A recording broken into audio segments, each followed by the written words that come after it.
അവർ ദൈവത്തിന് മുമ്പിൽ നീതിനിഷ്ഠരും കർത്താവിന്റെ കൽപ്പനകളും പ്രമാണങ്ങളും കുറ്റമറ്റ വിധം അനുസരിക്കുന്നവരുമായിരുന്നു. ലൂക്കായുടെ സുവിശേഷം 1-6 ഈശോയിൽ ഏറ്റവും പ്രിയപ്പെട്ടവരെ, തൻ്റെ മുൻപാകെ നീതിമാന്മാരായി നിലകൊള്ളുന്നവരോട് ദൈവവും നീതി പുലർത്തും എന്ന സത്യം സക്രിയായുടെയും എലിസബത്തിൻ്റെയും ജീവിതത്തിലൂടെ ലൂക്കാ സുവിശേഷകൻ നമ്മോട് വിവരിക്കുകയാണ്. മക്കളില്ലാത്തതിൻ്റെ ദുഃഖവും അപമാനവും നീക്കി ദൈവം അവർക്ക് ഒരു മകനെ നൽകി.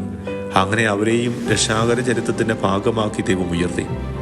വാർദ്ധക്യത്തിലെത്തിയിട്ടും മക്കളില്ലാതിരുന്നിട്ടും അവർ നീതിപൂർവ്വം ദൈവസേവനത്തിൽ പെട്ടിരുന്നുവെന്നും സദാ പ്രാർത്ഥനയോടെ ദൈവത്തിൽ ആശ്രയിക്കുകയും ചെയ്തിരുന്നുവെന്നും തിരുവചനത്തിൽ നിന്നും നമുക്ക് മനസ്സിലാക്കാൻ സാധിക്കും.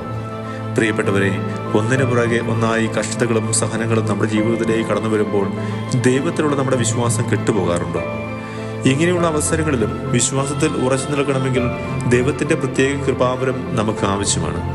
നമ്മുടെ പ്രാർത്ഥനകൾക്ക് ഉത്തരം ലഭിക്കുവാൻ ദൈവത്തിൻ്റെ സമയത്തിനായി, അവിടുത്തെ ഇടപെടലിനായി നമ്മൾ കാത്തിരിക്കുവാൻ തയ്യാറാകണം.